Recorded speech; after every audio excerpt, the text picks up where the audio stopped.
Welcome to number 1 news. నేను Nandini.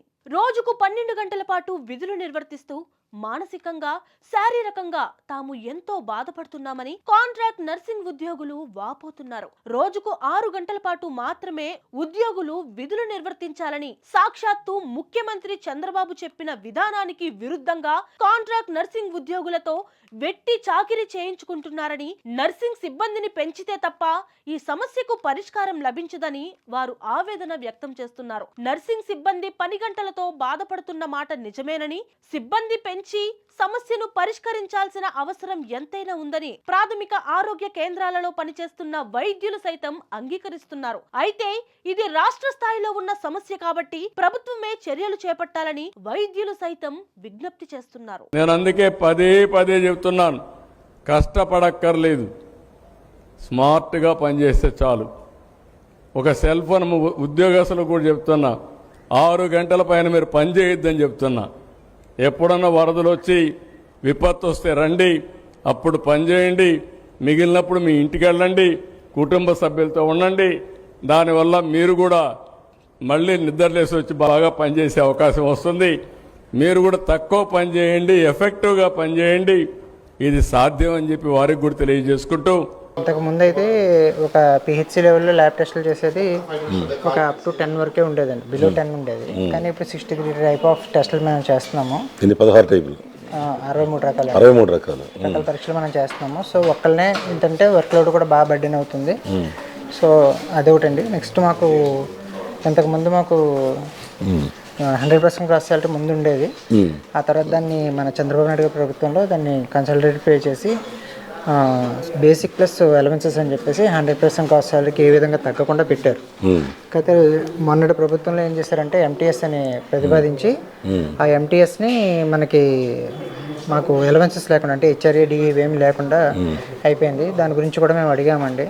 So అది అలాగే కాంట్రాక్ట్ టెక్నీషియన్స్ కాబట్టి కూడా పిఎఫ్ కానీ ఈఎస్ఐ కానీ అలాంటివి ఏమి లేవు.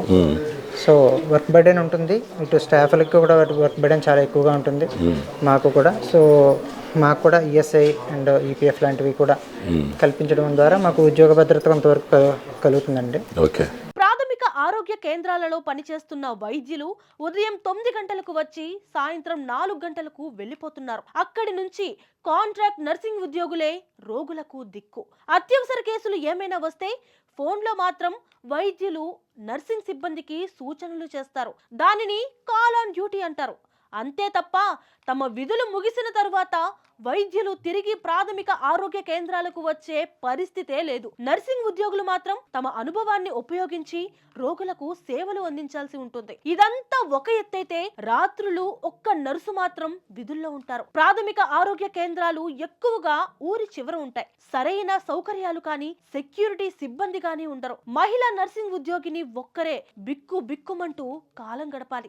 దానికి తోడు రోగి బంధువులు చేసే హడావిడి తట్టుకోవాలి. పాములు, ఇతర విషపురుగులు బారిన పడకుండా తమను తాము కాపాడుకోవాలి. తాగుబోతుల అసాంఘిక కార్యకలాపాలను ఎదుర్కోవాలి. ఇలా ఎన్నో సమస్యల మధ్య నర్సింగ్ ఉద్యోగులు భయంతో గడుపుతున్నారు.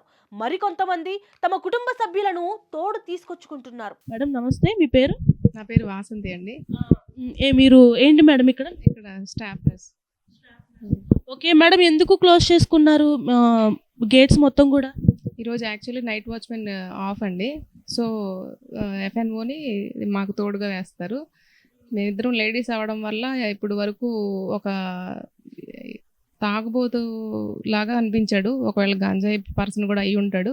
కొంచెం ఇక్కడెక్కడే సరౌండింగ్స్లో తిరుగుతుండడం వల్ల మాకు కొంచెం భయం వేసి ఇంకా డోర్ దగ్గరకి. ఓకే, ఇప్పుడు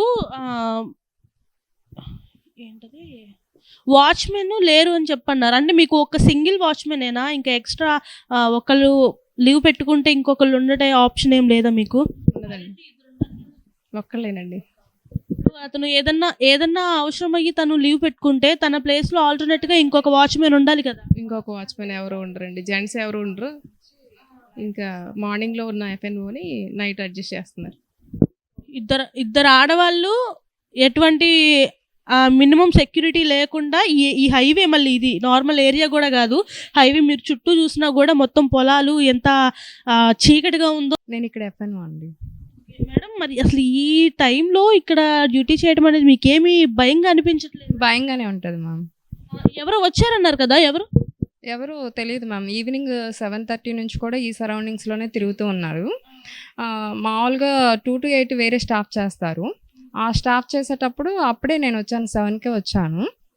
అప్పుడు కూడా ఇక్కడిక్కడే తిరుగుతున్నారు. ఇంకా ఆ స్టాఫ్ వెళ్ళిపోయి మళ్ళీ ఈ స్టాఫ్ వచ్చేలోపు ఇంకా అప్పుడైతే కొంచెం అటు ఇటు జనం తిరుగుతూ ఉంటారు కదా, అప్పుడైతే లోపలికి రాలేదు. తర్వాత లోపల వరకు వచ్చారు. అప్పటికి నేను గ్రిల్స్ దగ్గరకు వేసాను.